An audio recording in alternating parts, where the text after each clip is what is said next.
नमस्कार दोस्तों, मैं संदीप पांडे। आज हम लोग गुणा और भाग की संकल्पना एवं संक्रियाएं में पांचवा सवाल लेंगे, जो कि 2018 में आया हुआ है एग्जाम्स में आपके। X Y minus Z plus Y Z minus X plus Z X minus Y को सरल करो। इसका मान ज्ञात करना है, बेसिकली ये है हमारा सवाल। तो इसको हम लोग सॉल्व करेंगे। जैसा कि इससे पहले वाली वीडियो में हमने आपको बताया था कि अगर ब्रैकेट में जैसे x ब्रैकेट में y माइनस जेड है, इसका मतलब x गुणे ब्रैकेट में y माइनस जेड है। तो इसको पहले समझो, x गुणे ऐसा लगाओ y माइनस जेड प्लस यहाँ पर y लिखा है तो y गुणे Z minus X plus Z गुणे एक्स माइनस वाई। बस इतना ध्यान देना है आपको। अब क्या करना है, अब ब्रैकेट को खोल देना। जब ब्रैकेट खुलेगा तो x अंदर जाएगा, मतलब x का गुणा होगा y के साथ भी z के साथ भी। तो इसको ओपन कर देते हैं हम लोग। क्या होगा, x y के साथ में गुणा होगा तो y, और यहाँ माइनस का निशान है तो हम भी ऋण का निशान लगा देंगे। x z के साथ गुणा होगा तो क्या होगा, x z होगा। प्लस का निशान है तो हम भी प्लस लगाएंगे। अब y भी ऐसे जब ब्रैकेट खुलेगा तो दोनों में गुणा होगा, z में भी गुणा होगा और x में भी गुणा होगा। तो y का दोनों गुणा करा दीजिए। तो y z माइनस लगाए तो हम भी माइनस करेंगे, y x फिर प्लस आ गया। अब यहाँ पर z का गुणा दोनों में होगा, x में भी होगा y में भी होगा। तो हम लोग इसको कैसे लिखेंगे, z गुणे x है तो zx हो जाएगा, माइनस z गुणे वाई है तो वाई हो गया। अब एक चीज़ इसमें ध्यान देना है कि बहुत इंपॉर्टेंट है आपके लिए। कोई भी एग्जाम में अगर आप बैठोगे तो ये इस तरह के सवाल आपको आते रहते हैं। तो एक होता है इसका क्रम विनिमय नियम।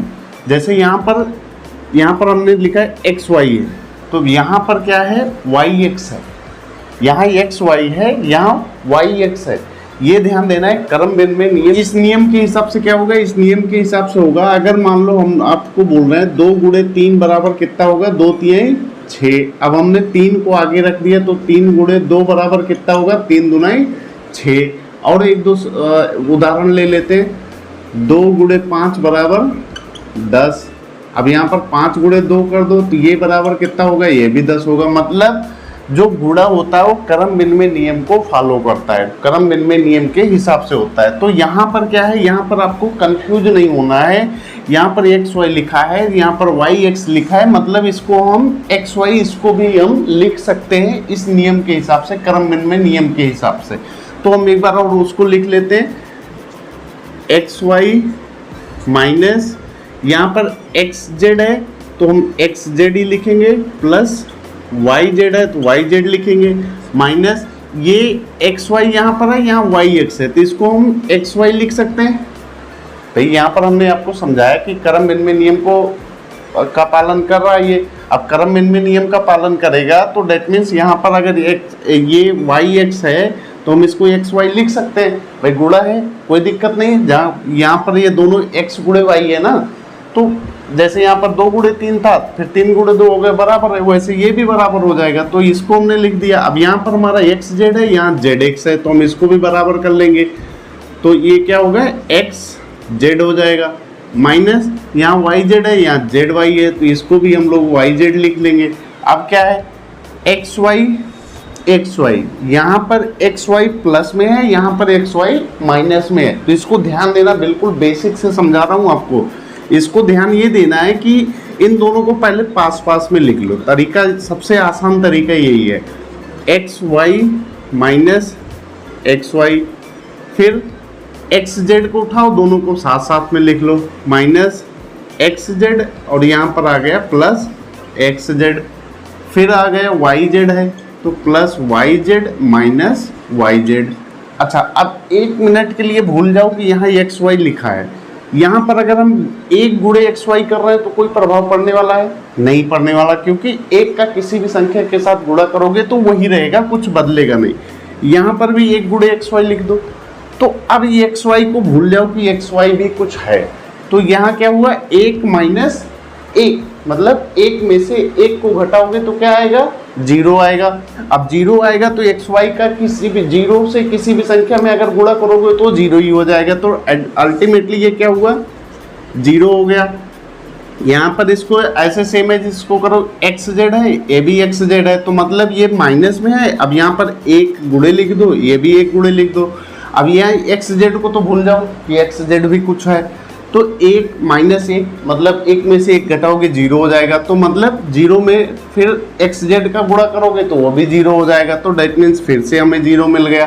फिर आगे हम अगले पर प्लस हो गया, इसको भी एक गुणे मान लो, ये भी एक गुणे हो गया, तो एक गुणे वाई जेड को कुछ टाइम के लिए भूल जाओ, एक में से एक घटाओगे तो क्या होगा, जीरो आएगा। जीरो में वाई जेड का गुणा करोगे तो जीरो होना है, तो यहाँ भी जीरो लिख दो, मतलब हमारा जो उत्तर आ गया वो जीरो आ गया।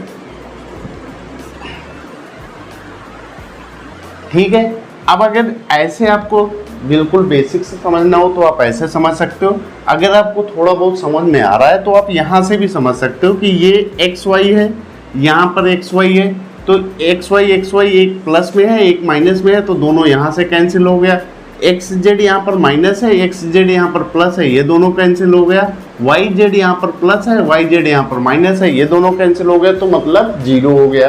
कैंसिल हो गया मतलब जीरो ही है वो, तो ऐसे लगाओ या डायरेक्ट काट कर जीरो उत्तर लिख दो, वो आप पर डिपेंड करता है। तो चलिए अब हम लोग एक सवाल और ले लेते हैं इस चैप्टर का। तो अगला सवाल हमारा है x प्लस 5 का होल स्क्वायर का मान हमें ज्ञात करना है। तो इसमें बढ़ने से पहले सबसे पहले हमें इसका फार्मूला ध्यान देना है। फार्मूला क्या होता है, हम लोग बचपन से पढ़ते आते हैं, a प्लस बी का होल स्क्वायर।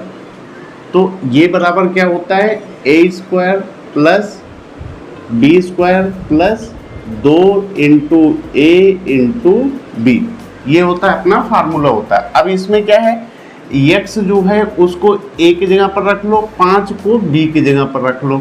अब इसी में आपको रख देना है, जो ये है फार्मूला, इसी फार्मूले में आपको रख देना है वैल्यू को। तो आगे हम लगाएंगे तो क्या होगा, a स्क्वायर, a की जगह पर हमने x को माना रखा है, तो x का होल स्क्वायर प्लस यहाँ b स्क्वायर है, तो यहाँ b की जगह पर 5 है, तो हमने 5 का होल स्क्वायर कर दिया, प्लस फार्मूले में अपना जो फार्मूला हमने लिखा उसमें प्लस है तो हम भी प्लस करेंगे। 2 इंटू ए हमारा x है, इंटू बी मतलब गुणे में b आएगा, b हमारा 5 है, बस इसी को सरल कर लो, हो गया।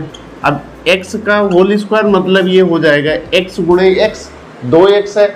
इसको समझ में आ रहा है आपको कि नहीं, ये वाला अगर ब्रैकेट के ऊपर एक्स स्क्वायर लिखा है तो इसको हम लोग कैसे लिखा है, ये एक्स स्क्वायर, इसको होल स्क्वायर है, तो एक तो है डायरेक्टली एक्स स्क्वायर लिख लो, दूसरा है यहाँ पर होल स्क्वायर है मतलब ये लिखा है एक्स गुणे एक्स। ठीक है, अब इसमें घातांक नियम होता है कि जिसकी घात कुछ नहीं है अगर उसका एक लिख दो तो कोई प्रभाव नहीं पड़ता है, एक्स की पावर एक, एक्स की पावर एक। तो इसमें क्या होगा, ये गुणा में है तो घातों को, अगर इसका आधार समान है तो घातों को जोड़ लिया जाता है, तो ये घातांक का नियम है। तो इसमें x पर 1 प्लस 1 बराबर x का स्क्वायर, तो यहाँ पर हमने x का स्क्वायर डायरेक्ट लिख दिया, प्लस 5 का होल स्क्वायर मतलब 5 गुणे 5, 5 गुणे 5 पचम 25, प्लस 2 गुणे 5 करो, 2 पंचे 10, 10 गुणे x। अब इसको हम लोग और सरल कर लेंगे तो क्या होगा, एक्स स्क्वायर प्लस 25 प्लस 10 गुणे x लिखा है तो हम लोग 10x इसको लिख सकते हैं, यही इसका उत्तर हो गया हमारा। एक सवाल आपका ये है कि एक हमें ये दिया गया है इक्वेशन, एक समीकरण दिया गया है 5a square plus 4a minus का 2। अब इसमें बोल रहा है कि अगर a बराबर माइनस का 2 है तो इसका मान ज्ञात कीजिए। अब ये बिल्कुल साधारण एकदम आसान तरीका है, इसमें देखो, इसमें और कुछ नहीं करना, 5 ऐसे लिखना गुणे a की जगह पर -2 लिखना है, -2 का स्क्वायर है, a का स्क्वायर है तो हम भी a का स्क्वायर लगा देंगे, प्लस 4 गुणे a की जगह पर -2 लिखो, फिर माइनस आ गया 2। इसमें एक चीज आपको बस केवल ध्यान देना है कि ये जो -2 यहाँ पर वैल्यू है ना, हमने इसको ब्रैकेट में क्यों लिखा, क्योंकि आपको कंफ्यूजन ना हो। ऐसे आप डायरेक्ट आप सॉल्व करो, जैसे ठीक है आपको अच्छे से समझ में आ रहा है तो आप डायरेक्ट सॉल्व कर सकते हो, 2 सेकेंड लगेगा, ज़्यादा टाइम नहीं लगेगा। बट आपके नहीं समझ में आ रहा है, आपको आपके दिमाग में कोई डाउट है तो आप ऐसे ब्रैकेट में लगाकर इसका होल स्क्वायर करना, तो आपको ज़्यादा अच्छे से समझ में आएगा। सो अब हम लोग इसको सॉल्व करेंगे तो क्या होगा, 5 गुणे 2 का स्क्वायर, ये देखना इसमें क्या है, ये -2 का स्क्वायर है, मतलब -2 गुणे -2। अब गुणा हो रहा है तो माइनस माइनस गुणे में क्या होंगे, प्लस हो जाएंगे। तो ये तो माइनस माइनस ये दोनों खत्म हो गए। अब 2 गुणे 2 करना है, 2 गुणे 2 मतलब 4 हो गया, तो हम यहाँ पर 4 लिख दिए। अब यहाँ पर क्या है, यहाँ प्लस है, ये ब्रैकेट के अंदर माइनस है, तो पहले इसको हम लोग सरल करेंगे तो क्या होगा, 4 गुणे -2, इसकी वैल्यू कितना होगी, 4 दूनी 8 हो जाएगा, माइनस में 8 हो जाएगा। अब बाहर यहाँ पर प्लस है, तो हमेशा ध्यान देना गुणे में जब प्लस माइनस आएगा, ये इसको देख ही लेते हैं हम लोग, आगे आपके बहुत काम आएगा। अगर गुणे में आपके प्लस गुणे माइनस है तो इसका वैल्यू क्या आएगा, माइनस में आएगा। अगर आपका मान लो माइनस गुणे माइनस है तो इसका क्या होगा, ये प्लस हो जाएगा। अगर इसमें मान लो प्लस गुणे प्लस है तो ये क्या होगा, ये तो प्लस ही रहेगा। तो इन सब सिंबल जो लगे हुए हैं इन पर ध्यान देना कि ये अगर 2 - 2 ऋण है, अगर उनका गुणा हो रहा है तो वो धन में आएगा। जैसे यहाँ पर क्या था, यहाँ पर हमने 2 ऋण मतलब -2 था गुणे -2 था, 2 ऋण था उसका हम गुणा कर रहे थे, तो हमने यहाँ पर प्लस में 4 लिखा है। जबकि यहाँ पर एक ये था, ये वाला जो बीच में आया था इसमें हमने क्या लिखा, -8 था, तो हम यहाँ पर अब लिखेंगे प्लस के जगह पर प्लस और -2 का गुणा हो रहा था, प्लस और माइनस ये वाला, तो हमें माइनस में मिल रहा था, तो हम यहाँ माइनस का निशान लगाएंगे, 8 कर देंगे। -2 है, 2 रहेगा। अब इसको हम लोग सरल करेंगे तो क्या होगा, 5 चौके 20 माइनस, अब इसमें ध्यान देना ये भी माइनस है ये भी माइनस है, दोनों जुड़ जाएंगे, तो 8 और 2 कितना हो जाएगा, 10 चिन्ह रहेगा माइनस। समझ में आया ये कैसे हुआ, ये ऐसे हुआ कि इसमें ये भी माइनस में था, अब -8 था -2 था, अब दोनों समान है, दोनों समान मतलब ऐसा समझ सकते हो कि एक ही फैमिली के आदमी है, तो ये दोनों जुड़ जाएंगे, निशान आगे लग जाएगा। तो अब इसका हम लोग आगे कैसे देखेंगे, 20 में से 10 घटाओगे तो कितना आएगा, 10 आएगा। यही आपका उत्तर हो गया। ये एक ये वाला हमने दिया आपको, ये हमेशा याद रखना, आपके एग्जाम्स में बहुत ज़्यादा काम आएगा। सो अभी के लिए अगर आपको कहीं भी थोड़ा भी डाउट हो रहा है कि आपके समझ में नहीं आ रहा है कोई चीज़, तो आप तुरंत कमेंट करके बताइएगा, देन हम उसको अच्छे से सॉल्व करके आपको समझाएंगे। तो चलिए मिलते हैं नेक्स्ट वीडियो में। Thank you so much.